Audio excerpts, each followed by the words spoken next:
देखिए इस यहाँ पर हम बायोलॉजी में कुछ मोस्ट इंपॉर्टेंट क्वेश्चन के बारे में बात करेंगे। बस मेरी बातों को ध्यान सुनते रहिए, कौन कौन प्रश्न पढ़ना है उस प्रश्न के हिसाब से आप अगर पढ़ेंगे, ठीक है, तो आपको मैक्सिमम क्वेश्चन आप एग्जाम हॉल में कर सकते हैं। तो पेज नंबर आप निकालेंगे 173 पर, और इसमें 20 से 25 क्वेश्चन दिए हुए हैं, इसको लिखेंगे। ठीक है, पहला जो क्वेश्चन दिया हुआ है, बस क्वेश्चन को ध्यान से पढ़िएगा, उसको हम समझाएंगे। पहला क्या दिया है, आवृतबीजी पुष्प की संरचना का वर्णन कीजिए। तो जो आवृतबीजी पुष्प होते हैं उसकी पुष्प की संरचना का क्या करना है, वर्णन करना है। तो सबसे पहले लिखेंगे पुष्प की संरचना होता क्या है, इसको डिफाइन कर देंगे। ठीक है, दूसरा काम क्या करना है कि जो संरचना प्राप्त होते हैं उसमें कौन कौन से भाग होते हैं, जैसे बाह्य दल पुंज होता है, जैसे दलपुंज होता है, जैसे पुमंग होता है, जयांग होता है। तो इंग्लिश में देख लेते हैं, बाह्य दलपुंज को कैलेक्स कहते हैं, ठीक है, दलपुंज को कोरोला कहते हैं, पुमंग को एंड्रोसियम कहा जाता है, और जयांग को जाइनोसियम कहा जाता है। ठीक है, इसको बताना है, फिर इसको डिफाइन करना, हम डिफाइन करेंगे इसको। बस बातों को मेरे समझते जाइए, अगर समझे रहेंगे तो चीज़ों को लिख देंगे। बहुत जरूरी नहीं है कि एकदम पूरा डिटेल लिखना, उसके बारे में अगर थोड़ा सा अगर इन्फॉर्मेशन पता है तो हम लिख सकते हैं। इसमें देखिए एक पुष्प की संरचना बनाना है, तो ये इंपॉर्टेंट है, ये 2022 में पूछा भी था।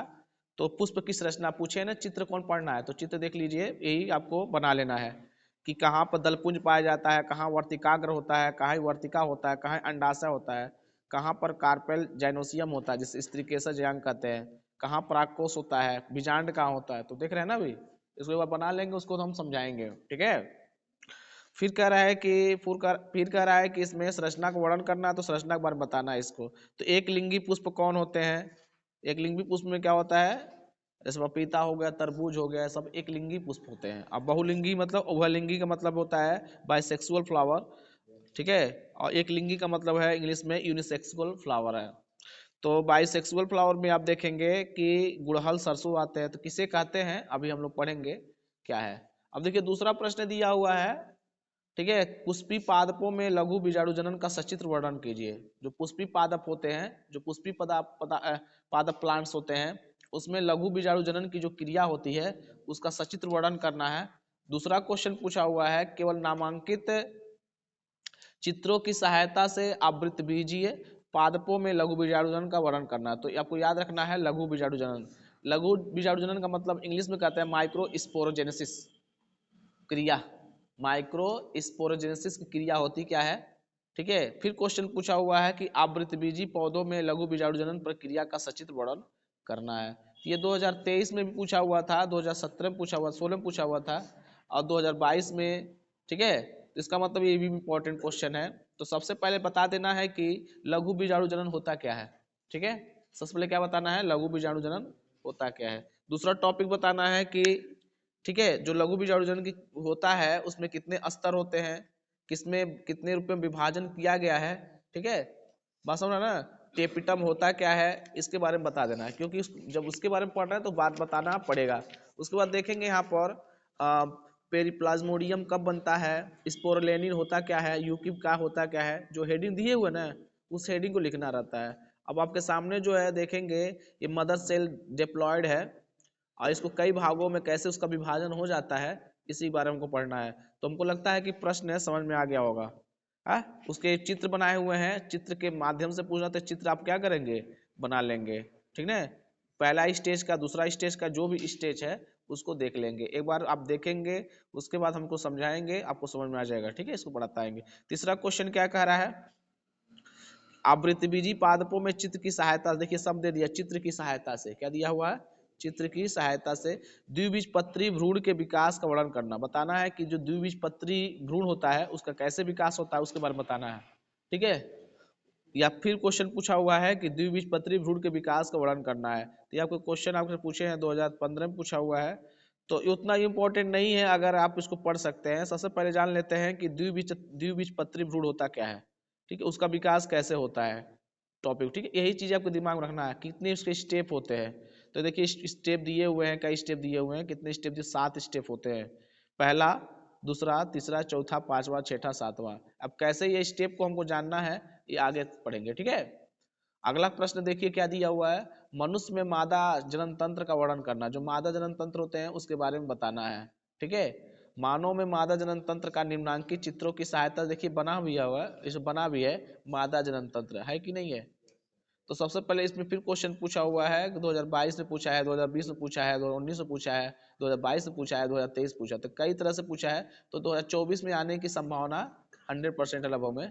ठीक है, इस क्वेश्चन को आप इंपॉर्टेंट लिख लीजिए, इसको तैयार कर लीजिएगा।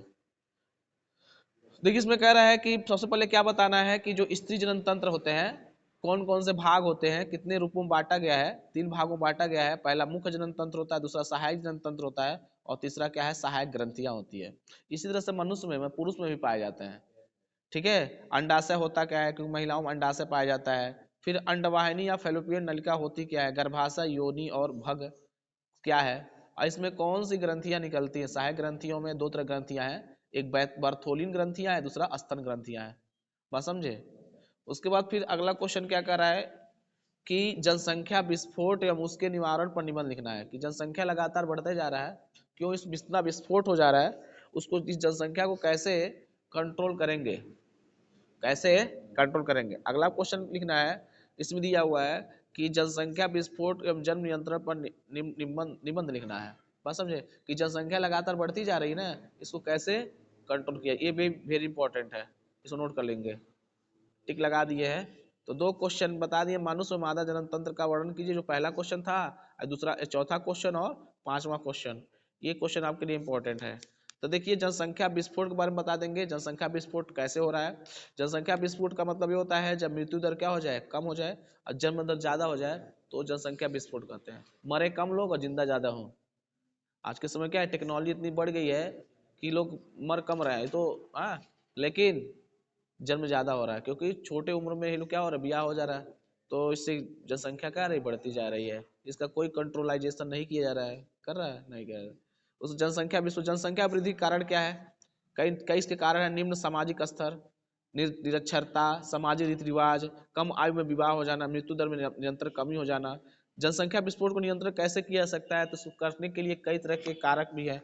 कैसे नियंत्रित किया, परिवार नियोजन, कानूनी व्यवस्था बनाकर, शिक्षा व्यवस्था को बना करके, आर्थिक स्थिति में सुधार करके, परिवार कल्याण संबंधी कार्यक्रमों का बढ़ा करके। उसके बाद अगला क्वेश्चन दिया हुआ 2020-2016 में पूछा हुआ है, परिवार नियोजन की आवश्यकता क्यों है। जनन नियंत्रण के लिए प्रयोग होने वाले विभिन्न उपायों को वर्णन करना है। भारत में परिवार नियोजन की आवश्यकता, इसकी विधियों का वर्णन करना है। तो सबसे पहले जान लेते हैं कि परिवार नियोजन क्या है, इसकी आवश्यकता क्यों पड़ती है। देखिए आवश्यकता इसलिए है कि छोटा परिवार सुखी परिवार, पालन पोषण का प्रभाव, क्योंकि अगर आपके घर में छोटे बच्चे रहेंगे और ज़्यादा जनसंख्या में नहीं रहेंगे, तो अपने बच्चों के अपने हिसाब से, कमाई के हिसाब से उसको क्या कर सकते हैं, पढ़ा भी सकते हैं, लिखा भी सकते हैं, पालन पोषण अच्छा कर सकते हैं। जनन नियंत्रण का परिसर जनन नियंत्रण परिवार नियोजन की वैज्ञानिक विधियां क्या हैं। तो 2 तरह की विधियां इसमें देखी दिया है, अस्थायी गर्भनिरोधक विधियां हैं, जिस पर प्राकृतिक विधि है, रासायनिक विधि है, ठीक है, यांत्रिक विधि है, अलग अलग विधि। दूसरा अस्थायी विधि में महिला का ऑपरेशन, महिला की नसबंदी करा करके, ठीक है, पुरुष का ऑपरेशन या पुरुष नसबंदी करा करके। तो कई तरह की क्रियाओं को हम कर सकते हैं। इसको आपको क्या करना है, घर पर जा करके पढ़ना है, इसको आंसर को हम बताएंगे, ठीक है, पूरी तरह समझा देंगे क्या है। 7वां क्वेश्चन जो है, लिंग संलग्न जिन लक्षणों की वंशागत किसे कहते हैं। मनुष्य में किसी एक लिंग संलग्न लक्षण की वंशागत को रेखाचित्र द्वारा प्रदर्शित करना है। वही लिंग संलग्न बताए थे कि जो वर्णंतता की वंशागत है, बताए थे ना। वर्णंतता कब होती है, हीमोफीलिया बीमारी होती है, कैसे होती है, किस कारण होती है, तो इसे पढ़ाए थे। उसके बाद लिंग निर्धारण क्या है, पक्षियों तथा मधुमक्खियों में लिंग निर्धारण कैसे किया जाता है, समझाना है। लिंग निर्धारण क्या है, मानव तथा मधुमक्खियों में लिंग निर्धारण की क्रियाविधि का वर्णन करना है। तो ये 8वां क्वेश्चन भी इंपॉर्टेंट है, ठीक है। और आपका एक क्वेश्चन भी ये वाला 8वां क्वेश्चन, ठीक है, ये पूछा हुआ 2020 में, 19 पूछा, 18, 24 में आने की संभावना है अभी, ठीक है, पूरा है, ये क्वेश्चन आएगा। तो द्विगुणित क्या होता है, द्विगुणित श्रमिक कौन होता है, अगुणित नर या ड्रोन है, कैसे बनते हैं, जैसे इसमें मधुमक्खियों में, ठीक है। सब क्वेश्चन आपको देखना है, तो इतना क्वेश्चन पहले देख लें, उसके बाद तब हम आगे फिर बात करते हैं। Thank you.